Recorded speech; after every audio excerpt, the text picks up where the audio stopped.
बढ़ाएं अपना कदम सक्सेस की ओर मार्गदर्शन कोचिंग इंस्टीट्यूट के साथ। मार्गदर्शन कोचिंग इंस्टीट्यूट बिहार में एकमात्र कोचिंग संस्थान IIT JEE and medical entrance exam के लिए।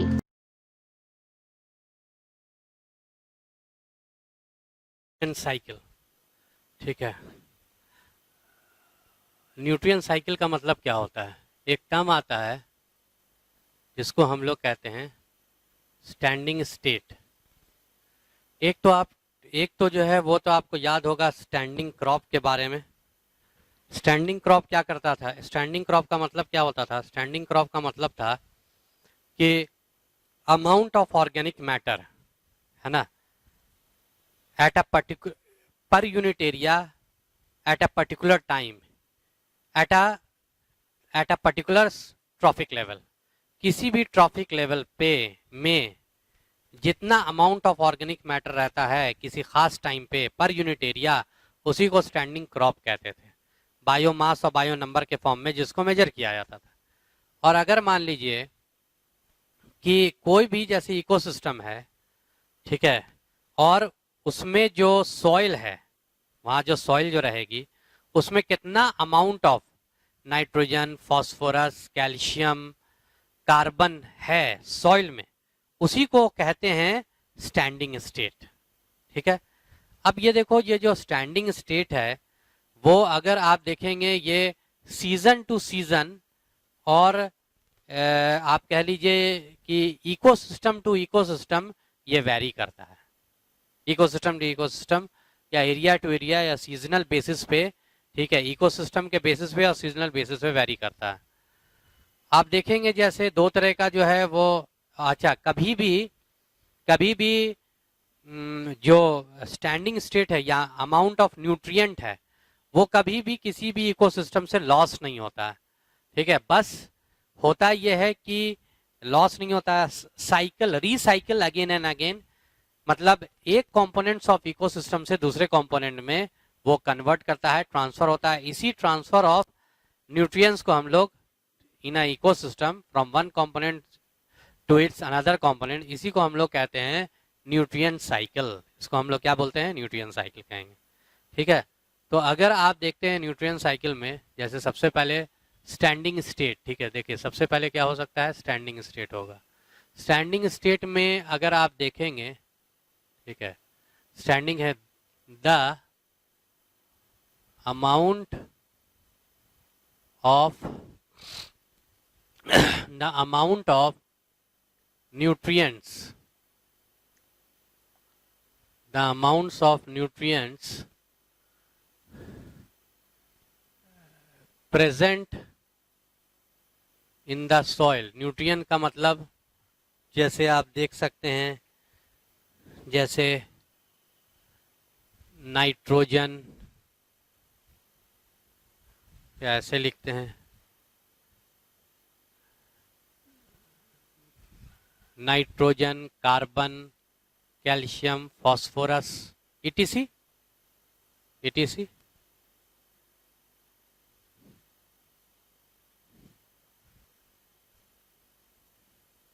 ठीक है, the amount of nutrient present in the amount of nutrient present in the soil at a, ठीक है, particular time in an ecosystem is called standing state. उसको हम लोग standing state कहते हैं। ठीक है। अब देखो ये जो स्टैंडिंग स्टेट है, ठीक है, ये अगर आप देखेंगे it varies from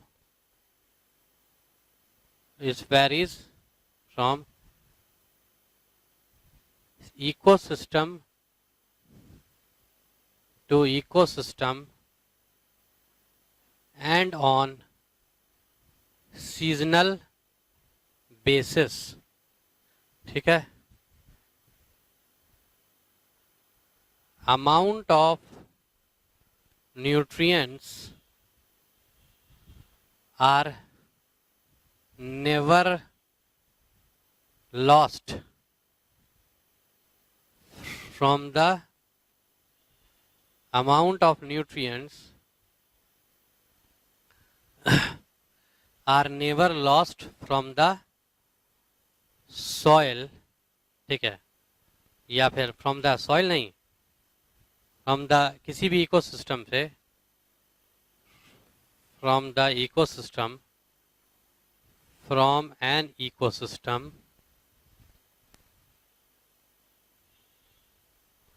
from an eco, only it recycled again and again. Only it recycled again and again. Amount of nutrient are never lost from an ecosystem. ठीक है, only it recycled again and again. ठीक है, और आप जान लीजिए nutrient cycle तो आप किसको कहते हैं? न्यूट्रिएंट साइकिल, न्यूट्रिएंट साइकिल होता है, nutrient cycle the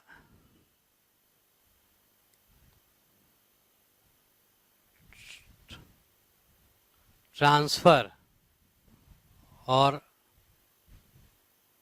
cycle of nutrients, the transfer the transfer of nutrients from one component of ecosystem to another component. The transfer of nutrient from one component of ecosystem to another component is called nutrient cycle. उसी को हम लोग क्या बोलते हैं? Nutrient cycle कहते हैं। ठीक है, देखो तो आप देखेंगे न्यूट्रिएंट साइकिल कहेंगे, ठीक है, on the basis of reservoir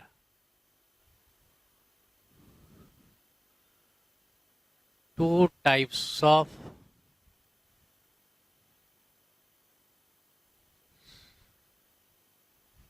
nutrient cycle is present. On the basis of reservoir, two types of nutrient cycle is present. ठीक है, देखो एक होगा गैसियस साइकिल और दूसरा होता है सेडिमेंट साइकिल। ठीक है, सेडिमेंट साइकिल दो तरह का जो है वो साइकिल हो सकता है on the basis of reservoir. ठीक है, एक तो न्यूट्रिएंट साइकिल हो, एक तो तुम्हारा गैसियस साइकिल होगा, दूसरा आपको सेडिमेंट या सेडिमेंट्री साइकिल होगा। ठीक है,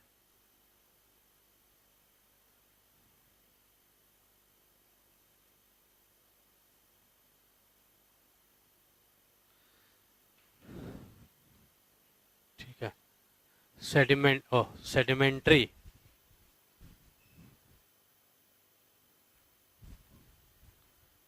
sedimentary cycle. Environmental factor regulate, environmental factor जैसे moisture, temperature, pH, environmental factor moisture हो जाएगा, टेम्परेचर हो जाएगा, पीएच हो जाएगा, और यही सब है, ठीक है। pH etc regulate the release of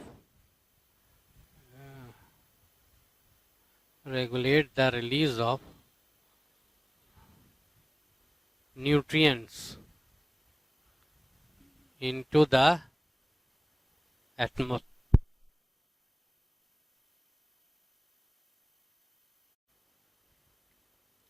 हो गया।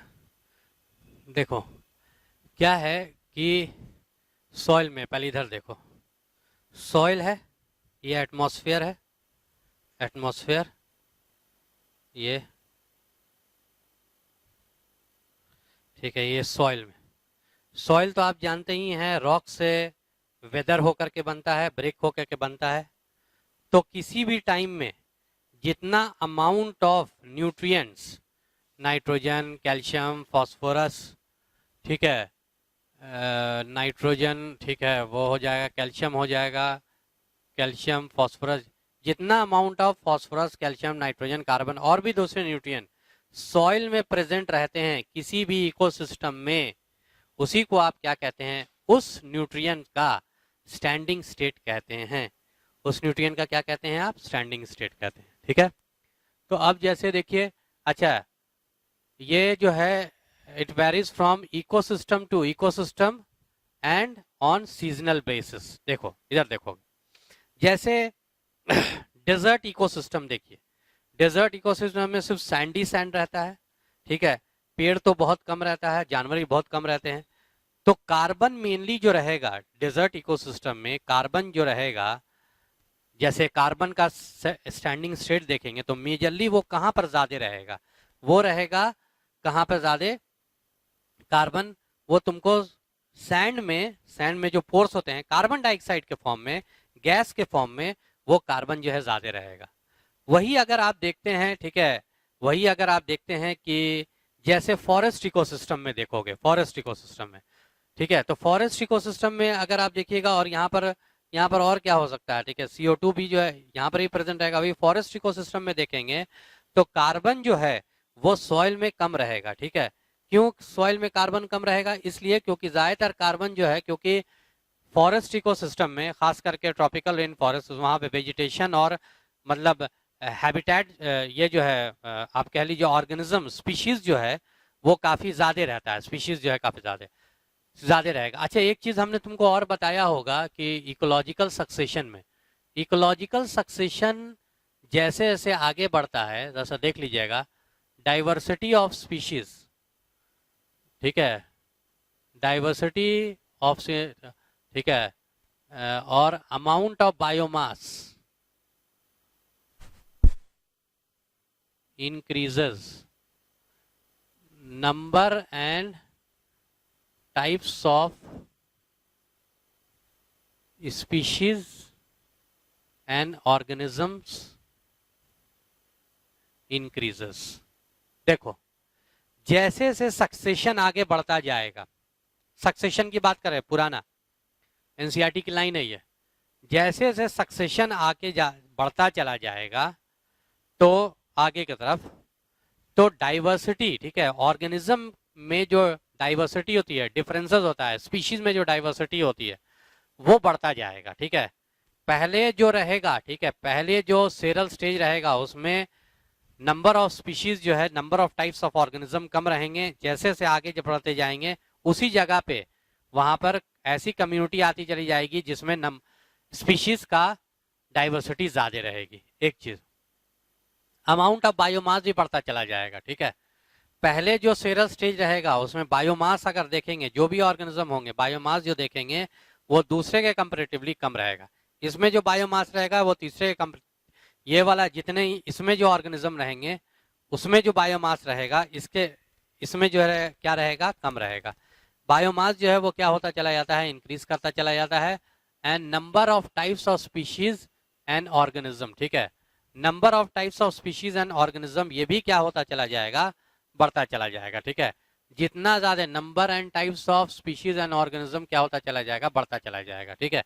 वही डाइवर्सिटी ऑफ स्पीशीज, और वो स्पीशीज डिफरेंस ऐसा नहीं होगा कि मान लीजिए पहले वाले सेरल स्टेज में 100 ऑर्गेनिज्म है और 5 स्पीशीज है, यानी मान के चलो किसी में 5 स्पीशीज है, तो किसी में 5 species, 1 species, 2 species, 3 species, 4 species, 5 species, किसी में 20, किसी में 30, किसी में 10, किसी में ये 10, किसी में 25 और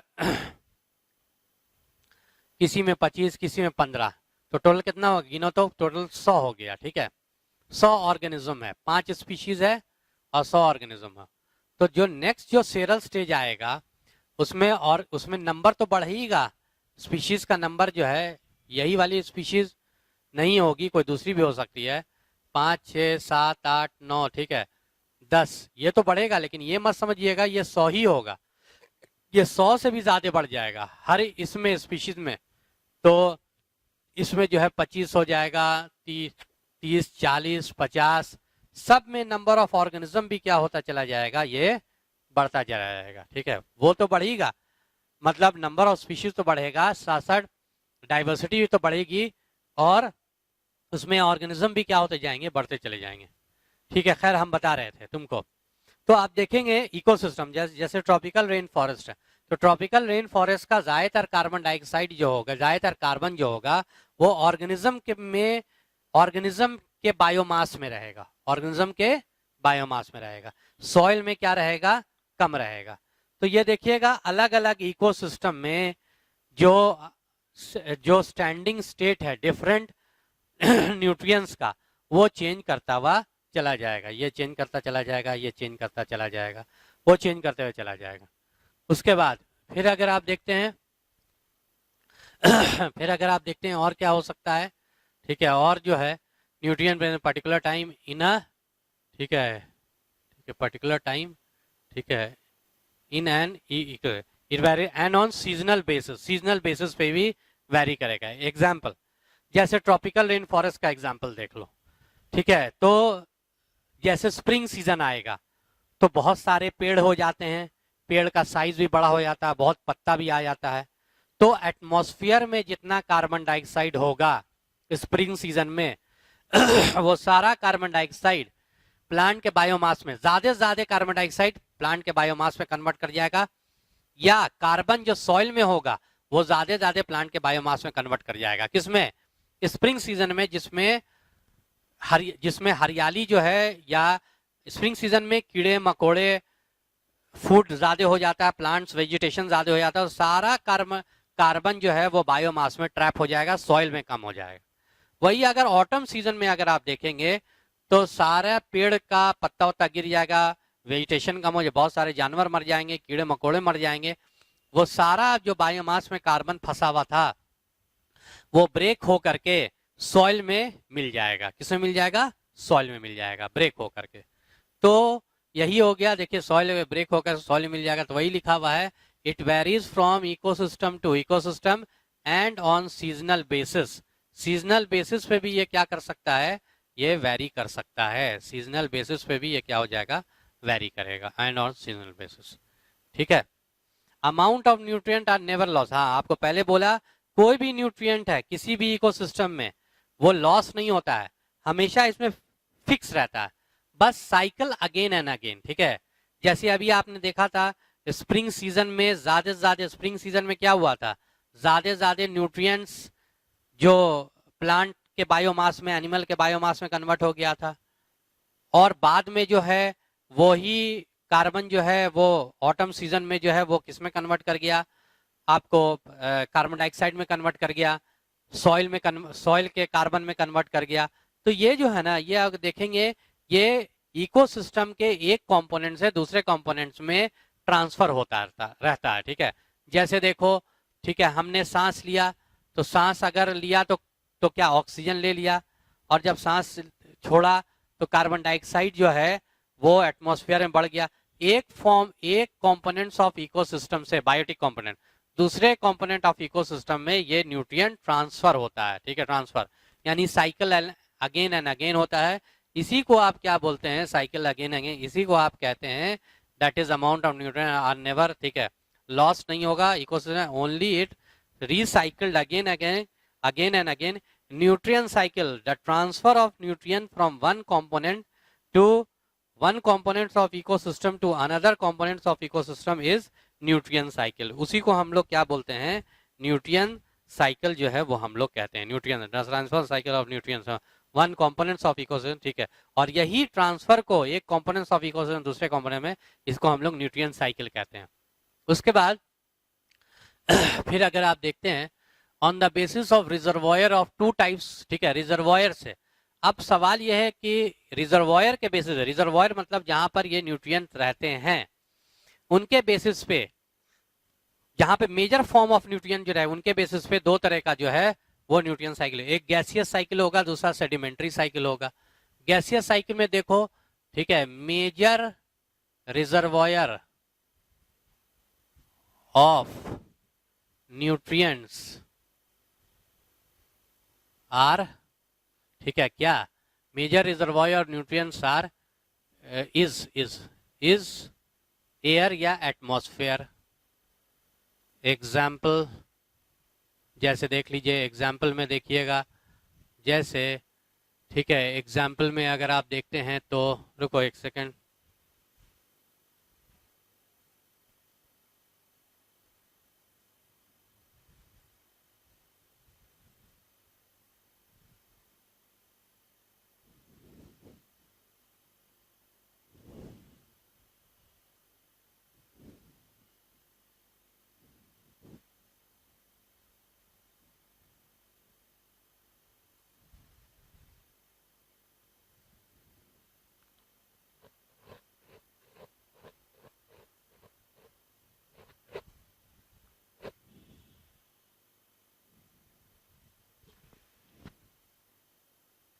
देखो major reservoir nutrient is atmosphere, जैसे कार्बन साइकिल,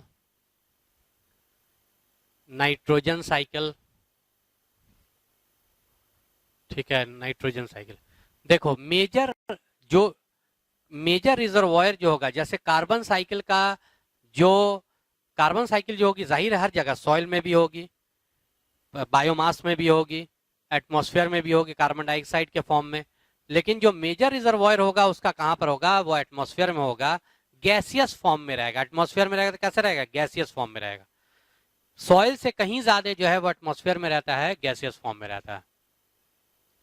सेडिमेंट्री साइकिल देखिए, सेडिमेंट्री साइकिल में अगर आप देखते हैं, ठीक है, कि वो क्या हो सकता है, मेजर रिजर्वॉयर जो होगा वो सेडिमेंट के फॉर्म में रहेगा, गैस के फॉर्म में नहीं रहेगा. मेजर रिजर्वॉयर ऑफ न्यूट्रिएंट्स,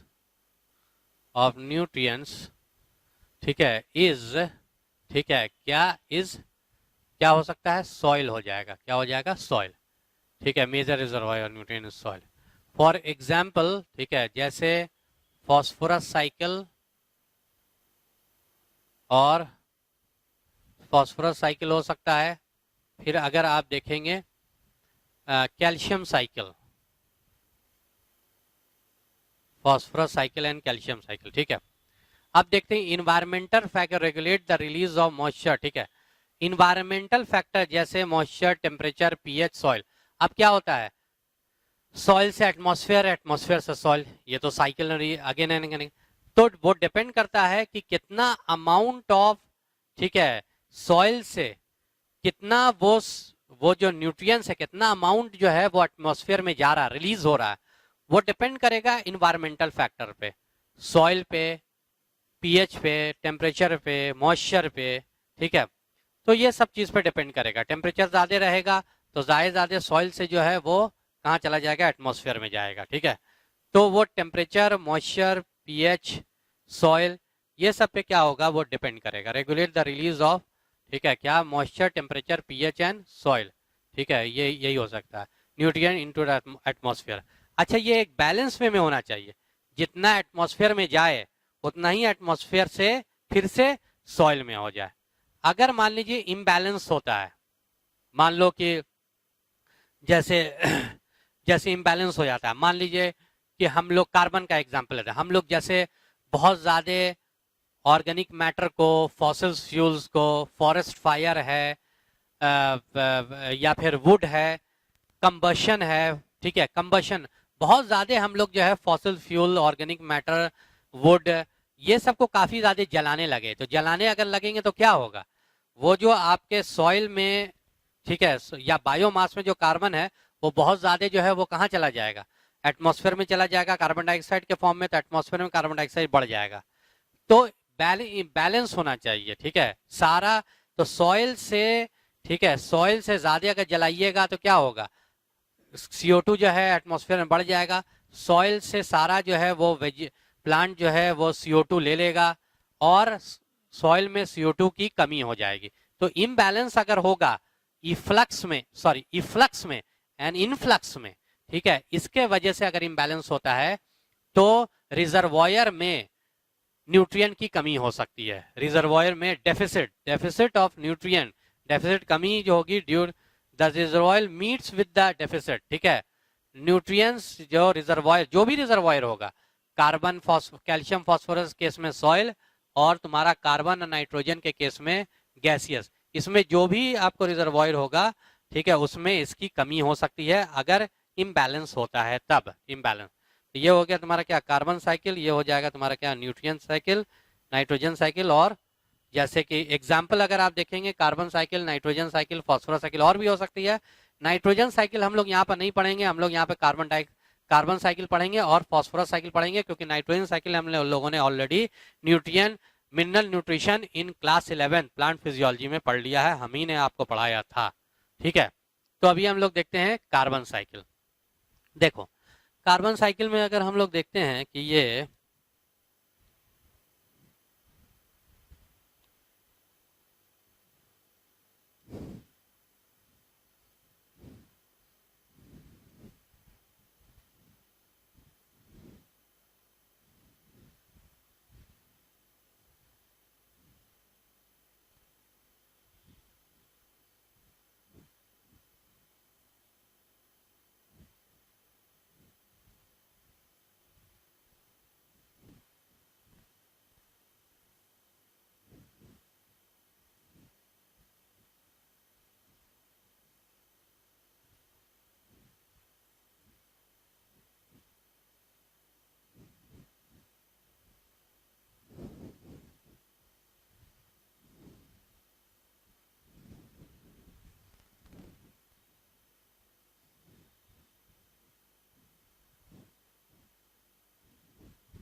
देखो, जैसे ये पानी है, ये ऑर्गेनिज्म है, प्लांट है,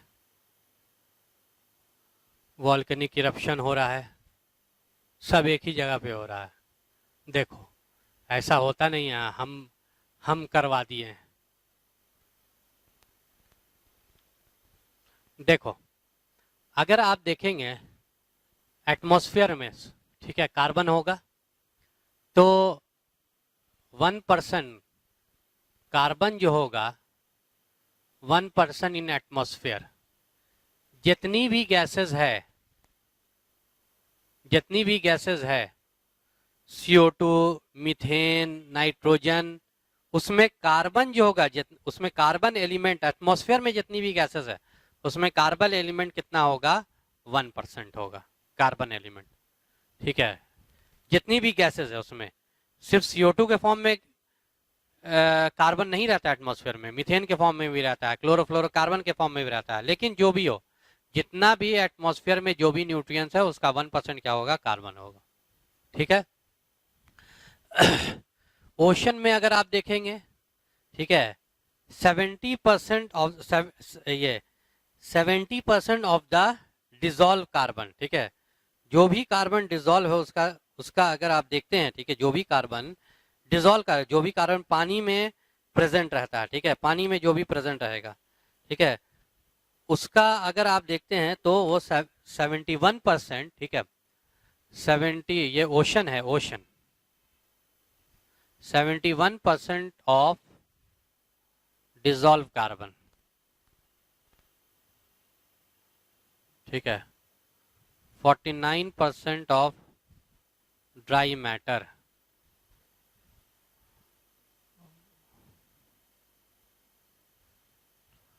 4 × 10⁻13 kg per year fixed, fossil fuels में भी रहता है, ईटीसी। देखो कार्बन कहाँ कहाँ रहेगा, एक तो एटमॉस्फेयर में रहेगा कितना परसेंट, जितने भी एलिमेंट हैं उसका 1%, एक।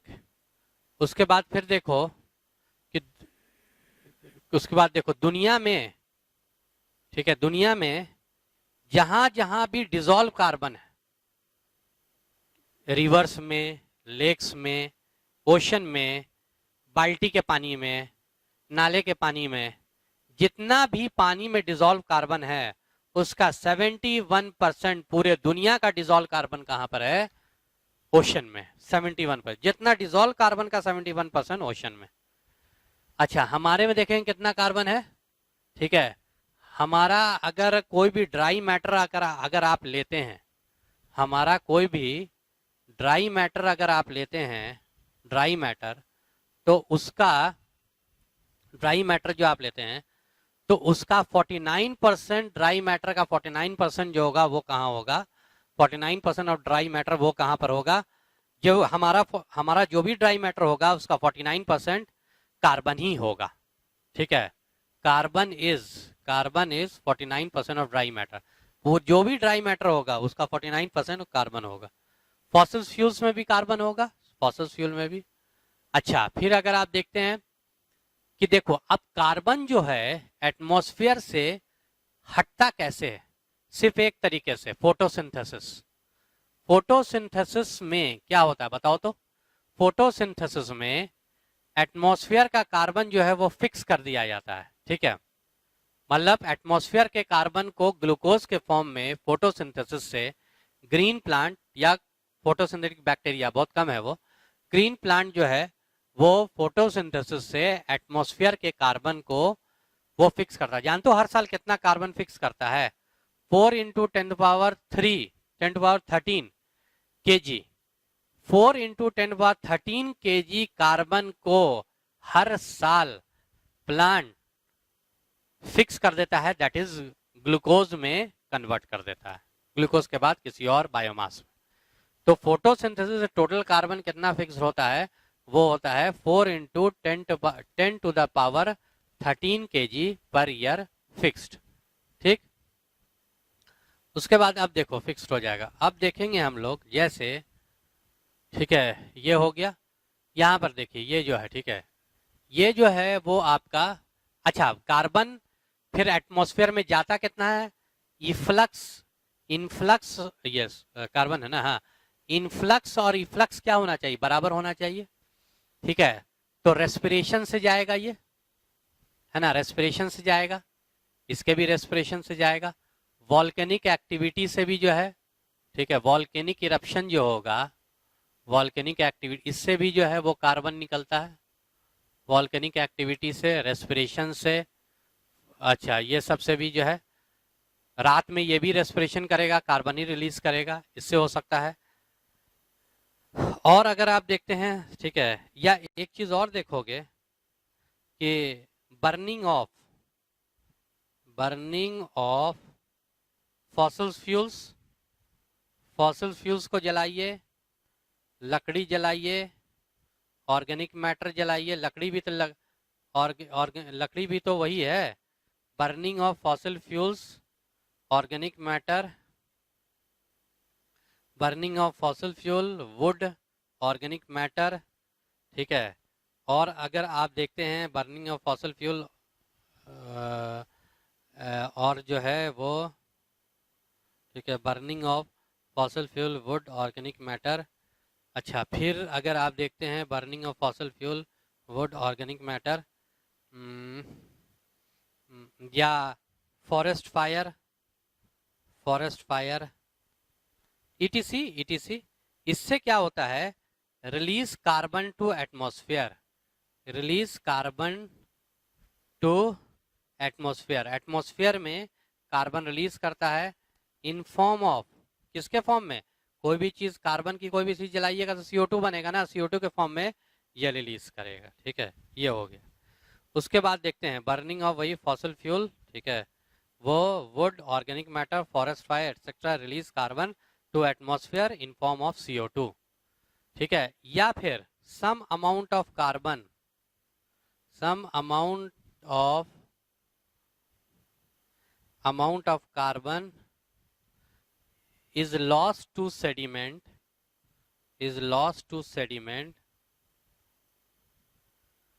and removed from the circulation,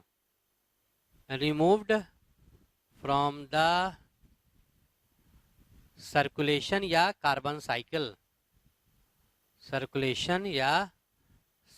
carbon cycle. देखो आप देख रहे हैं कि रेगुलेट, यही जो डिसॉल्व कार्बन, और देखो इधर देखो, regulate the amount of carbon into atmosphere, regulate the amount of carbon into the atmosphere। ठीक है, आप देखेंगे जैसे रेगुलेट द कार्बन का अमाउंट को, regulate the amount of carbon into atmosphere, atmosphere में, ठीक है, ये कार्बन के अमाउंट को क्या करता है, रेगुलेट करता है। ठीक है, रेगुलेट द अमाउंट मतलब मेनली जो कार्बन, ज्यादा कार्बन होगा अगर एटमॉस्फेयर में तो इसमें डिसॉल्व होगा, कम कार्बन होगा तो यहाँ पर कार्बन का कॉन्सेंट्रेशन ज्यादा है तो ये एटमॉस्फेयर में चला जाएगा। कार्बन कितना ज्यादा एटमॉस्फेयर में होना चाहिए वो कौन रेगुलेट करेगा, regulate the amount of carbon into atmosphere. कौन रेगुलेट करता है, वो रेगुलेट करेगा तुम्हारा यही डिसॉल्व कार्बन, ओशन कार्बन जो रहता है वही, कितना अमाउंट ऑफ कार्बन होना चाहिए वही एटमॉस्फेयर में वही रेगुलेट करता है। ठीक है, अच्छा ये देखो क्या लिखा हुआ एनसीईआरटी की लाइन है, some amount of carbon is lost to sediment and lost and remove from the circulation. देखो सेडिमेंट में, जैसे अगर आप देखिएगा, जैसे फॉसिल फ्यूल्स की आप बात करते हैं, फॉसिल फ्यूल क्या होता है, कई हजार साल पहले बहुत सारा कहीं पर का पेड़ या कहीं पर का कोई ऑर्गेनिज्म मरा होगा, मरने के बाद अगर डिकम्पोजिशन, रुक जाओ, ये जो है और भी जो है, and also decomposition of organic matter, यहाँ लिखते हैं डिकम्पोजिशन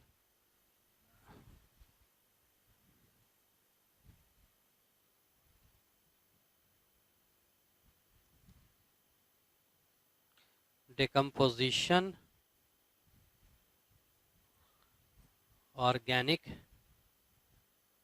मैटर। देखो क्या लिखा रहा है यहाँ पे, CO2 form of and also, देखो CO2 ये सब रीजन से, मतलब वॉल्केनिक इरप्शन से, इससे भी कुछ जो है वो जाता है, रेस्पिरेशन से जाता है, burning of fossil fuel, would, ठीक है, trees, organic matter, forest fire से, ये सब से जल कंबशन से तो CO2 जाता ही है एटमॉस्फेयर में।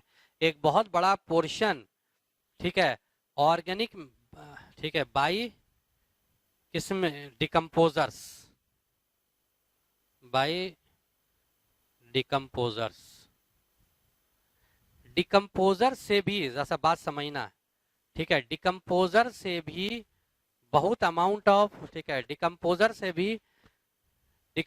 से भी क्या बहुत अमाउंट ऑफ, बहुत डिकम्पोज, जैसे कोई ऑर्गेनिज्म मर गया तो डिकम्पोजर उसको क्या करता है, डिकम्पोज कर देता है, और उससे भी उसके, इसका जो बायोमास था उसके कार्बन को भी CO2 के फॉर्म में रिलीज कर देता है। ये भी एक बहुत बड़ा जो है वो इनफ्लक्स है कार्बन का, कहाँ, एटमॉस्फेयर में। लेकिन अगर कभी कभी क्या होता है, जैसे फॉसिल फ्यूल्स में देखो क्या होता है, फॉसिल्स क्या होता है, जैसे कहीं पर का कोई ऑर्गेनिज्म मरा, मरने के बाद वो डिकम्पोज नहीं होगा, उसके चारों तरफ की कंडीशन कुछ ऐसी हो जाएगी, मान लीजिए बहुत बहुत जो है वो किसी चीज से दब गया और बहुत नीचे चला गया, उतना नीचे चला गया वहां पर डिकम्पोजर नहीं है, और under high temperature and pressure उसका ऑर्गेनिक मैटर जो है, जो बायोमास का ऑर्गेनिक मैटर जो है, वो फॉसिल फ्यूल्स के ऑर्गेनिक मैटर में कन्वर्ट कर जाता है। वही ऑर्गेनिक मैटर जो है, बायोमास, लिविंग ऑर्गेनिज्म जो अभी मरा है, वही डेड ऑर्गेनिज्म का ऑर्गेनिक मैटर, क्योंकि वो भी ऑर्गेनिक है, वो फॉसिल फ्यूल्स के ऑर्गेनिक मैटर में कन्वर्ट कर जाता है, क्योंकि वो डिकम्पोज नहीं हो सका। तो बताओ, ये तो फॉसिल फ्यूल जो बनेगा under high temperature and pressure, ठीक है, ये क्यों बनता है? जैसे आपने ये पढ़ा होगा, पीट के बारे में पढ़ा होगा, ठीक है, पीट मॉस जिसको कहते हैं। अच्छा रुको, हम देखते हैं, ठीक है, वो रुको।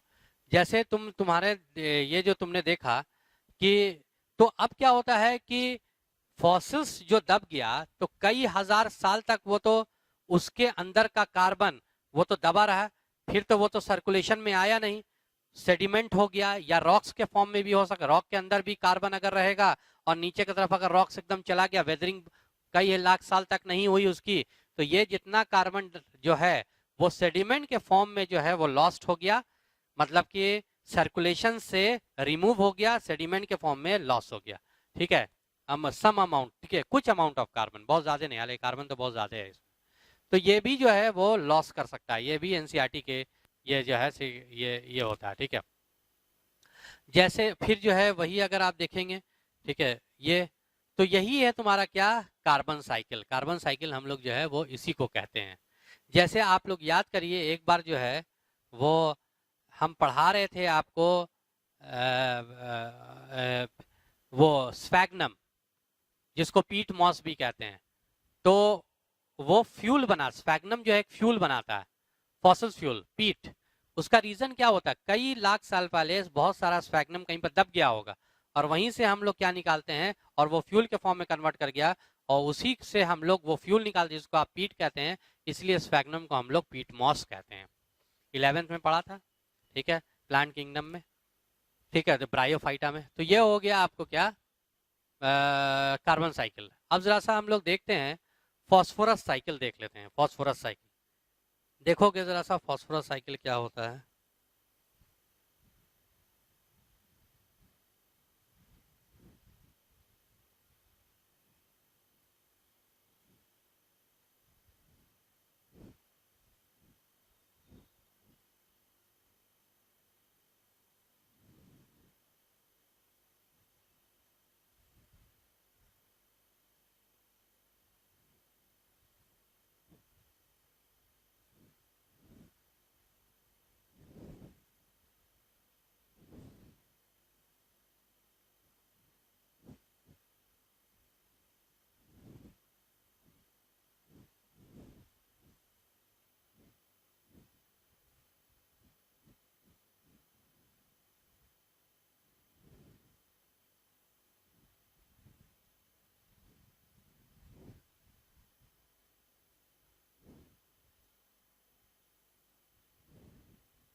फॉस्फोरस साइकिल,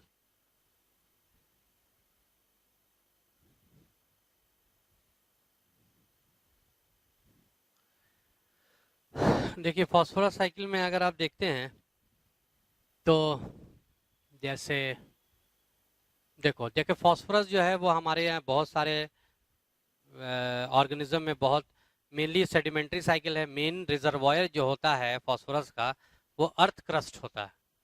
अर्थ क्रस्ट मतलब रॉक्स में बहुत बड़ा पोर्शन फॉस्फोरस है,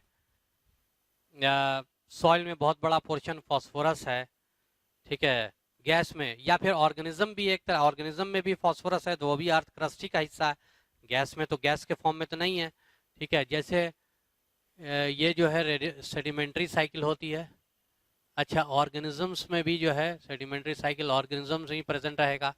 जैसे अगर आप देखेंगे बायो मेम्ब्रेन, याद आ रहा है, फॉस्फोलिपिड मेम्ब्रेन जो होता है वो क्या होता है, फॉस्फोलिपिड, फॉस्फोरस वहाँ भी प्रेजेंट होता है, बायो मेम्ब्रेन हो जाएगा।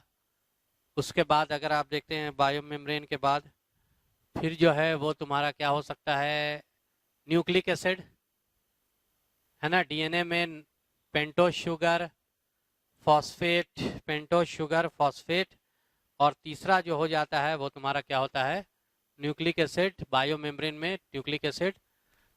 ये सब जो एटीपी में, एनर्जी ट्रांसफर में, एडेनोसिन ट्राईफॉस्फेट, न्यूक्लिक एसिड में फॉस्फेट, फॉस्फेट भी एक होता है, एडेनोसिन ट्राईफॉस्फेट में एनर्जी ट्रांसफर ट्रांसपोर्ट कंपाउंड है, ईटीएस में इलेक्ट्रॉन ट्रांसपोर्ट सिस्टम में आपने देखा था, ठीक है, वहाँ भी फॉस्फोरस वगैरह जो है वो प्रेजेंट रहता है। ठीक है, hard part of the body में मेजर पार्ट फॉस्फोरस होता है, जैसे टीथ में, बोन्स में, ठीक है, ये सब में भी जो फॉस्फोरस रहता है। बहुत सारे अदर जानवर जो है वो शेल्स में भी फॉस्फोरस को यूज करते हैं, बहुत high amount of phosphorus use करेंगे, किसमें, शेल्स में हाई अमाउंट ऑफ क्या यूज करते हैं, फॉस्फोरस यूज करते हैं। तो ये सब देखिएगा, सेडिमेंट्री साइकिल में bio membrane, nucleic acid, teeth, bone, shells, ये सब में फॉस्फोरस यूज होता है। उसके बाद देखो फॉस्फोरस का जैसे हम लोग साइकिल देखते हैं, तो ये तो आप जानते हैं गैसियस स्टेट में फॉस्फोरस बहुत कम होता है। गैसियस साइकिल फॉस्फोरस की जो होती है वो नेग्लिजिबल रहता है, चार्ट के फॉर्म में एनसीईआरटी में दिया हुआ, ठीक है, gaseous, it's gaseous cycle is negligible, ठीक है ये। अच्छा, अब देखो क्या हो सकता है, प्रोड्यूसर, प्रोड्यूसर के बाद फिर क्या हो जाएगा, consumer, producer, consumer, detritus, detritus, producer, consumer, detritus, ये भी हो सकता है, लीटर फॉल,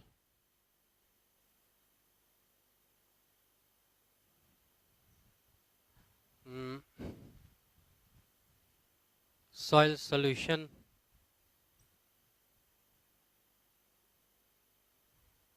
ये आपको डिकम्पोजर्स कर देगा, phosphate solubilising bacteria,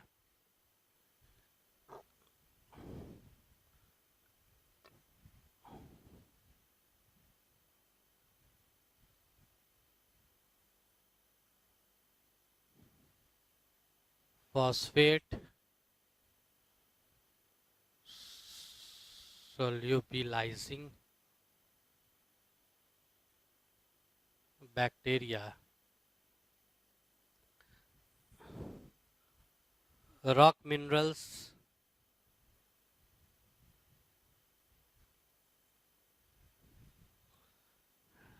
run of,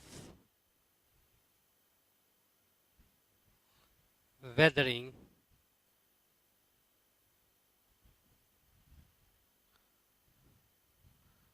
उसके बाद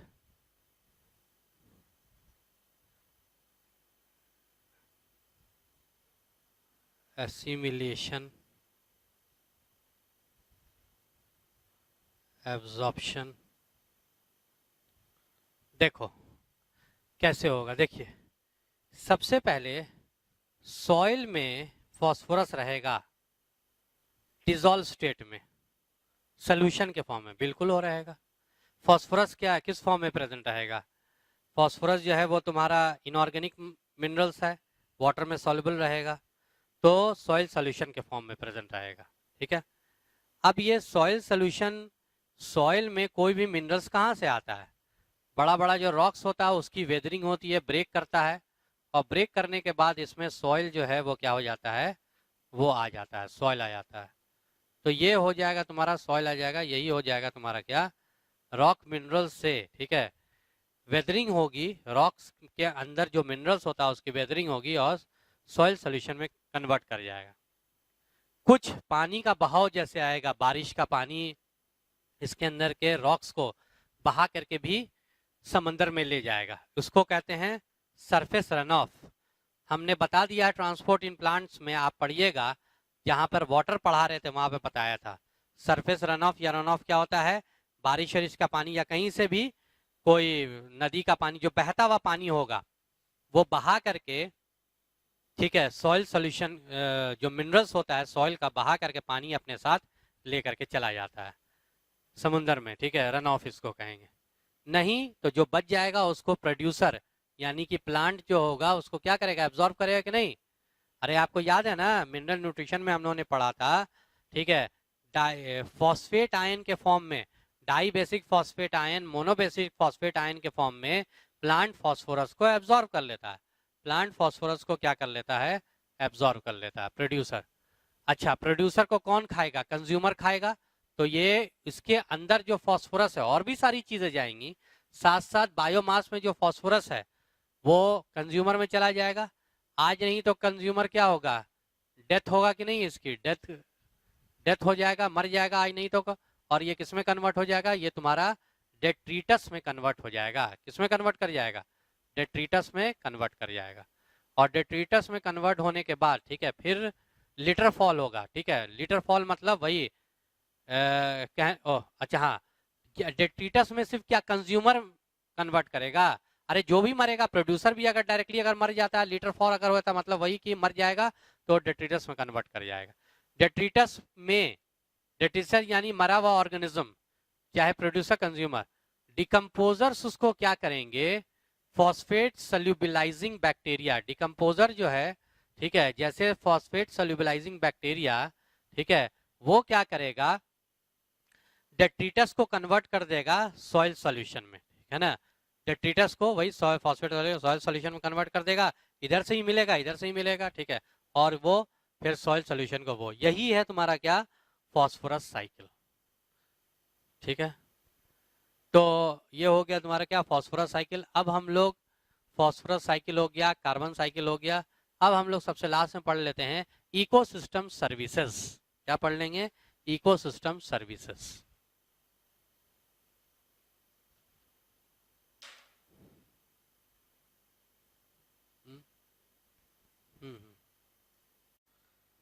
ठीक है, अब हम लोग देखते हैं इकोसिस्टम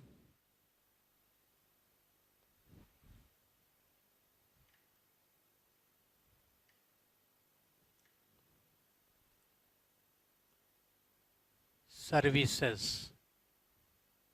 इकोसिस्टम सर्विसेज। ठीक है, the product of processes, the product of processes of ecosystem, the product of processes of ecosystem, ठीक है, is called ecosystem services। Ecosystem का जो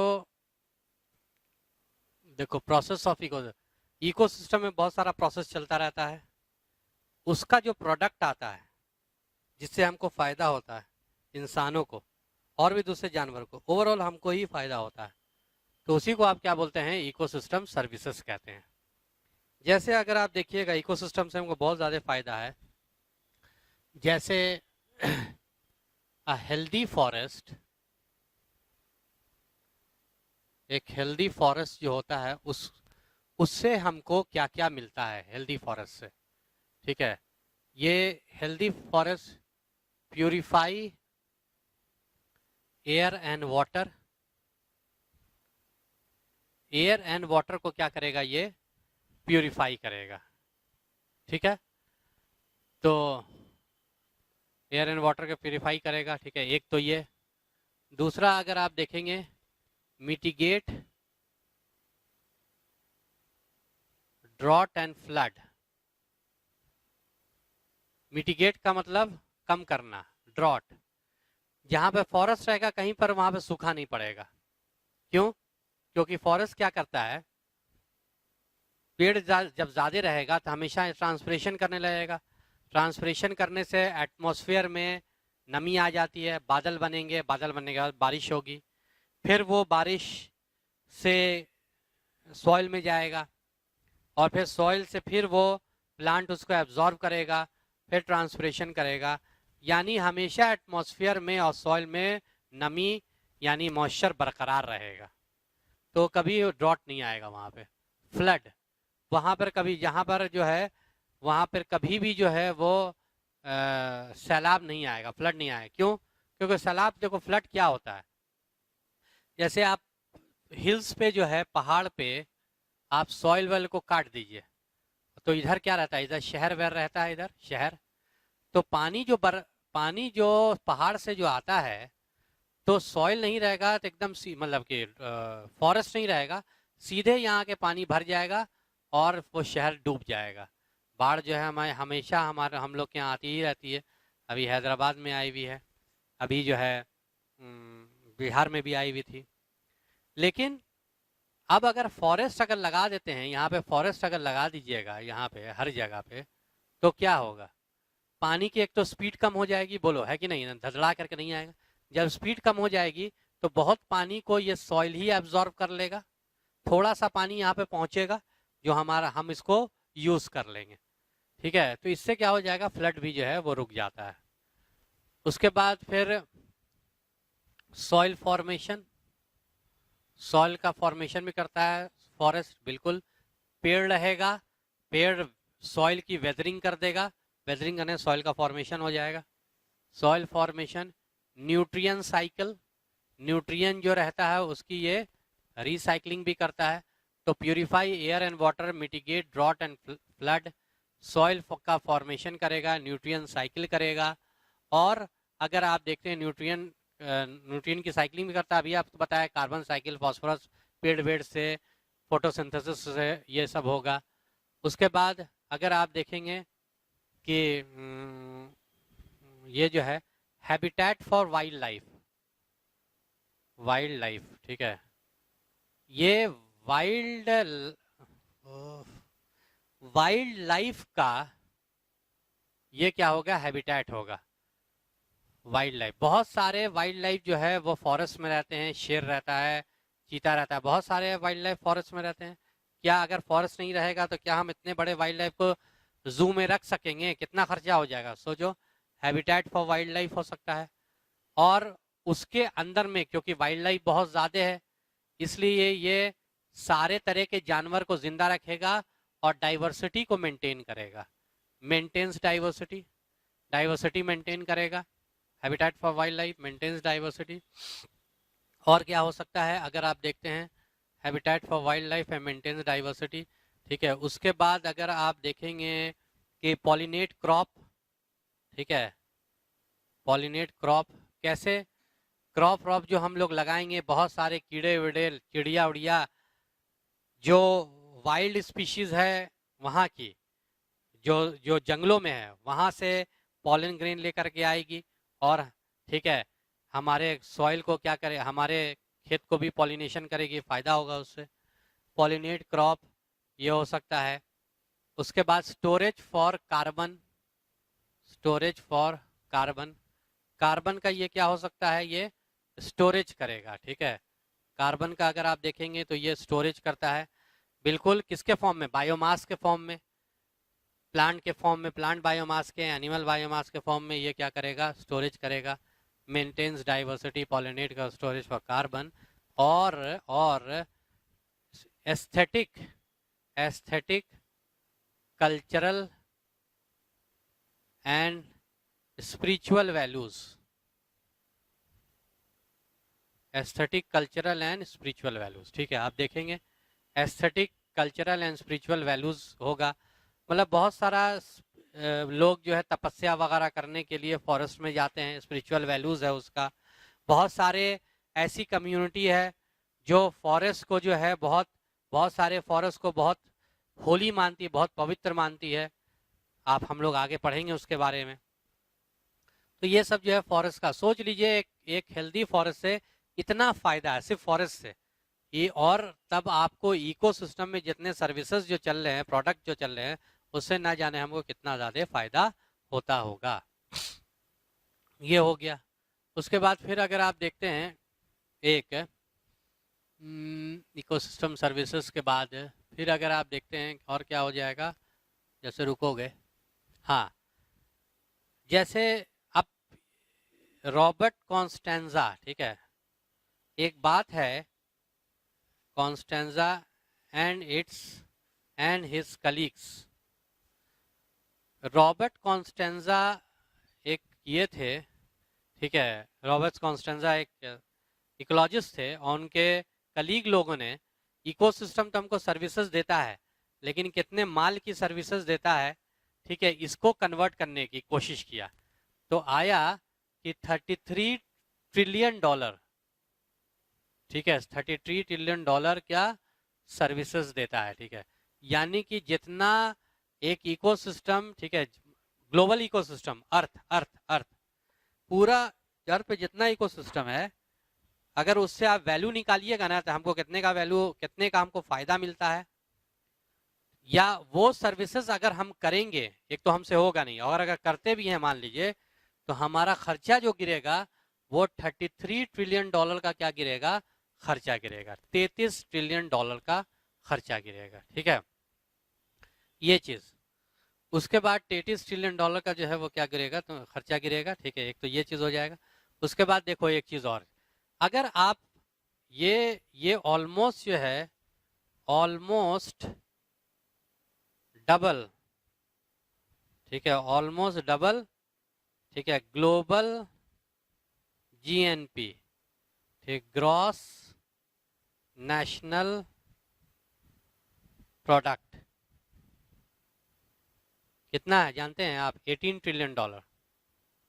जो दुनिया में जो प्रोडक्शन हो रहा है, जो ग्रॉस नेशनल प्रोडक्ट्स, जो दुनिया में जो प्रोडक्शन हो रहा है, वो जानते हो कितने वैल्यू का हो रहा है, 18 ट्रिलियन डॉलर का।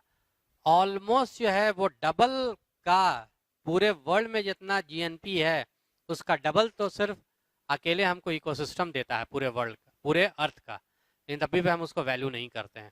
हम लोग सब लोग मिल करके इंडस्ट्री सब मिला करके भी ना इतना प्रोडक्शन नहीं कर पाते हैं, इतना सामान का, इतने वैल्यू का प्रोडक्शन नहीं करते हैं जितना इकोसिस्टम कर देता है, ठीक है।